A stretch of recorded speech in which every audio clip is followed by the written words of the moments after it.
እነሱም የሰጠኋቸው ከሌ ናቸው ብላ ጠርታ ነበር።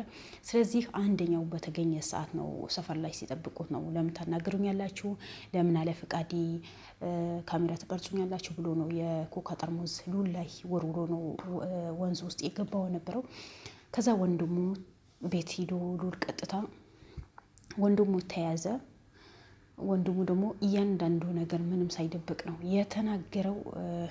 የወንድሜ ሊያዝብኝ ስለማልፈልግ ነው እንጂ እንደዚህ አይነት ስራ ነው የሚሰሩት፣ በእንደዚህ አይነት ስራ ነው የሚተዳደሩት ብሎ ነው የተናገረው ነበረው። ከዛ በፊት ደግሞ ዛሬ ትላንት አቤል መጥቶ ነበር። እያንዳንዱ ነገር የሚሰራቸው ስራዎች እና ወይስ ከልጅቷ ጋር ምንም አይነት ግንኙነት እንደሌለው እያንዳንዱ ተናግረዋል። አቤል ያለቀሰ ነው የተናገረው። በጣም ነው ያሳዘነኝ። እኔ ከሷ ጋር ምንም አይነት ግንኙነት የለኝም፣ ምክንያቱም የጓደኛዬ ፍቅረኛ ስለሆነች ምንም አይነት ግንኙነት የለኝም። በእርግጥ የሰፈር ልጅ ናት፣ አብሮ አደጌ ናት፣ ጓደኛዬ ናት እንጂ ከዛ የዘለለ ምንም ነገር የለም። ለምን ልውል በዚህ ልክ ልጠረጥርኝ ቻልክ? እንዴት ጠረጠርከኝ? አሸናፊ ሆነ እንዴት ልጠረጥሩኝ ቻላችሁ? እኔስ እንዴት እንደዚህ ነገር ያሰራለሁ ብሎ በጣም ስሜታዊ ሆኖ የተናገረው ነበረው። እኔ ጋር የሆኑ ትናንሽ ነገሮችን ሚዲያ ላይ የማይወጡ ነገራቶችን አሉ። እነዛ ነገሮቻችን ደግሞ እኔ የሪከርድ ማስረጃና የጽሁፍ ማስረጃ እጅ ላይ ስላለ ከእሷ ጋር በቴሌግራም ያወራ ነው።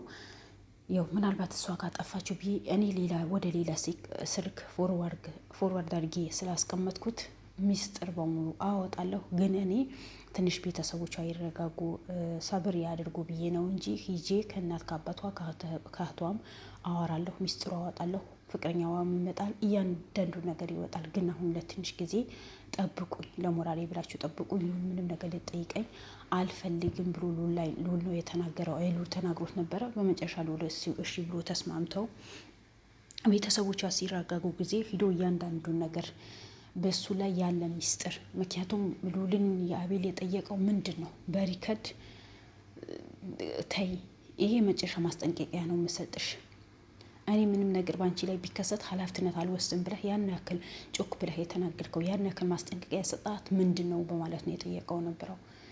እሱን ለእኔ አንዱ ሪከርድ ብቻ ነው ያሰሙህ እንጂ ብዙ ሪከርዶችና ብዙ ጽሁፎች አሉ።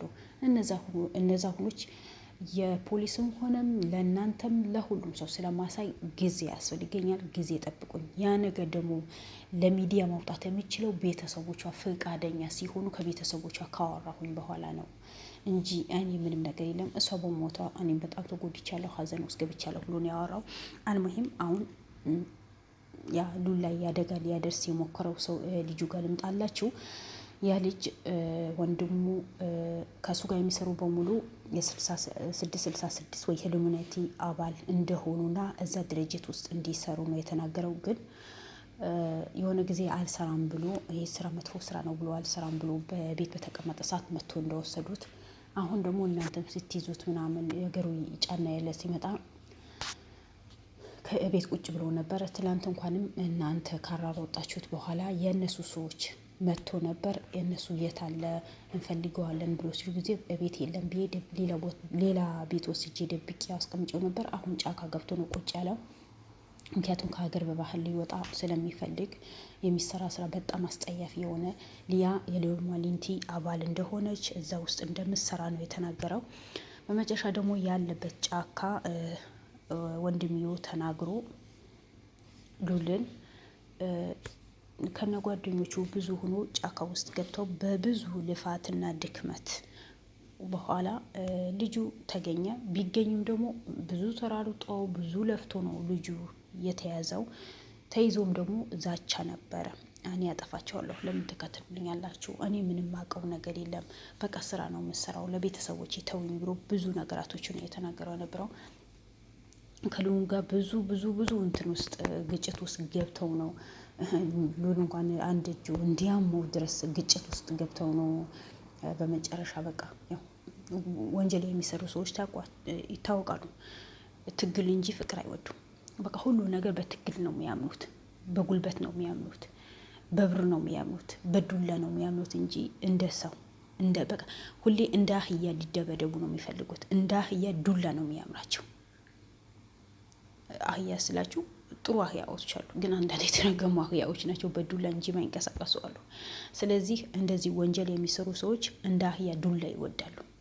በቃ ድብደባ፣ ዛቻ፣ የሆነ ጥላቻ፣ በፍቅር ሲያወሯቸው ጊዜ ፍቅር አይገባቸው። ለምን? ያ ምንድነው ውስጣቸው የጭካኔ ባህሪና የጥላቻ ባህሪ ስላደረባቸው ነው ያ ነገር የሚያደርጉት። አልሙሂም ልጁ እያንዳንዱ ነገር ተናገረ። ለቤተሰቦች የሆነ ለራሴም ጥበቃ አድርጉልኝ እንጂ እያንዳንዱ እናገራለሁ።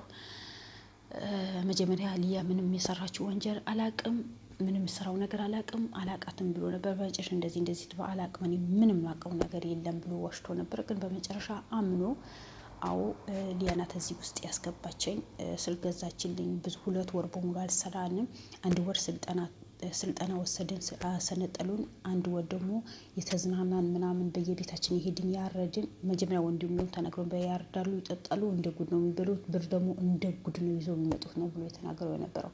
ምክንያቱም የሰው ደም ነው የሚፈሳው። ከዛ በኋላ ልክ 3 ወር ሲሞላን ስራ ውስጥ ገባን አለን። ስራ ውስጥ ገባን። እኔ ልጆች ነው ማሰነጥለው፣ ለእኔ ልክ እኔም እንዳሰነጥሉኝ ወጣት ያሆኑ ልጆችን አምጥቼ እነሱ አሰነጥላለሁ። በተለይ የሚቆጣጠረው ይሄ ስራ የሚሰሩ ሰዎች የሚተናኮል ሰው ምናምን ማስወገድ ስራ እሱ ነበር አለ። ብዙ ሰዎች ይወገዳሉ አለ። ማለት ይወገዳሉ ማለት ይገደላሉ እንዳለ እዛ ውስጥ የገቡ ሰዎች እምቢ ብሎ ሲወጡ ጊዜ መወገድ ነው። ምክንያቱም እነሱ ደም የሚፈልጉት ደም ነው የሚፈልጉት የተባለው የሰው ደምን እና ሊያን በዚህ ስራ ነው የምትተዳደረው። ከእሷ በላይ በጣም ባለስልጣኖችና በጣም አሉ የተባሉ ሀብታሞችና አሉ የተባሉ ባለስልጣኖች እዛ ውስጥ ነው ያሉት፣ ይሰራሉ።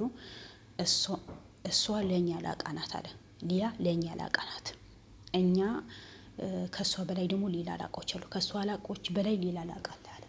ስለዚህ እዚህ ውስጥ ያስገባችን ሊያ ናት። የተወሰነ ጊዜ እናወራን ነበር። አሁን 9 ወር ሆኖናል ከእሷ ጋር ከተገናኘን።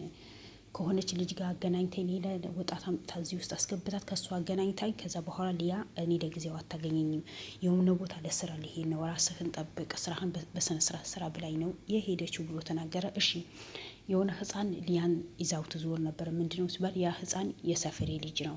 አንድ እናት በጣም የተቸገረች በጣም የተራበች እናት ሊያ በዚህ ሀብቴ በሙሉ ልጅ ማሳደግ እፈልጋለሁ፣ ልጅ የለኝም፣ እድሜ ሂደዋል ምናምን ብላ ስታለቃቅስብኝ ልጁ ኃላፊነት ትወስጃለሽ ወይ ስራት? አዎ ወስዳለሁ፣ ልጁ በስርዓት አሳድገዋለሁ ስትለኝ ሰፈራችን ላይ አንድ እናት ነበረች። የዛ እናት አሳምኛት፣ በብዙ ነገር አሳምኛት፣ ልጅሽን ተብሎ ጥሩ ቦታ ደርሶ ነው የሚመጣልሽ፣ እንደዚህ በችግር ከምታሳድጊው ልጅ ያጣች ባለ ሀብት አለች፣ እሷ ታሳድግልሽ፣ እሷ ታስተምርልሽ፣ ጥሩ ቦታ ታደርስልሽ፣ ከዛ እናቴ ብሎ መፈለጉ ስለማይቀር ይመጣልሻል ብያት ነው አሳምኛት። ብዙ ብር ተሰጥቷት ልጁ የሊያ ወስጂ ሰጠኋት።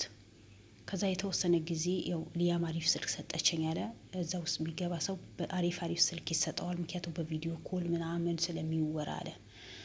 ከዛ በዛ በቪዲዮ ኮል ልጁ ያናግረዋለሁ፣ ደህና ነው ትለኛለች። ምክንያት ከተወሰነ ጊዜ በኋላ ስለ ልጁ ማታወራልኝ ከሊያ ጋር እንደውን። እሺ አሁን ልጁ የታለ ሲባል ጊዜ የቲግባ የትውጣ ምንም አውቀው ነገር የለም አለ።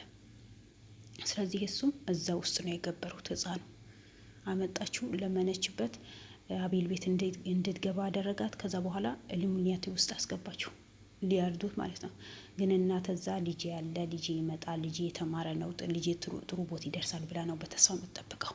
አንዳንዴ ድህነት በጣም ነው የሚያስጠላቸው። ግን በነገራችን ላይ ከጤና በላይ ምንም ነገር የለም። ጤና የሌለው ሰው ነው ድሃ እንጂ ጤና ያለው ሰው በጣም ሀብታም ነው፣ ከምንም በላይ ሀብታም ነው። ምክንያቱም ያገኘው ስራ ሰርቶ ይኖራል። ግን ብቻ ድህነትም ከባድ ነው። አሁን እቺ እናት ድሃ ባትሆን ኖሮ ልጅዋ አውጥታ አትሰጥም ነበር። የዚህ የደም መጣጭ የሆኑ ሰዎችን መገበሪያ ማያደርጉትም ነበር። ገብቷቸዋል። አልሙሂም በጣም የሚያሳዝን ነገር ነው። ምክንያቱም ልጁ ህፃኑ የት እንደጠፋ ስለማይታወቅ በጣም የሚያሳዝን ነገር ነው። አልሙሂም ሆነም ቀረ ልጁ በቁጥጥር ስር ውለዋል። ሊያ የተደበቀ ቤት አላት፣ እዛ ወስዶ ሊያሳይ ቃል ገብተዋል። ከእሷ ጋር የምትሰራ ሴት አለች፣ የእሷን ቤት ሊያሳይ።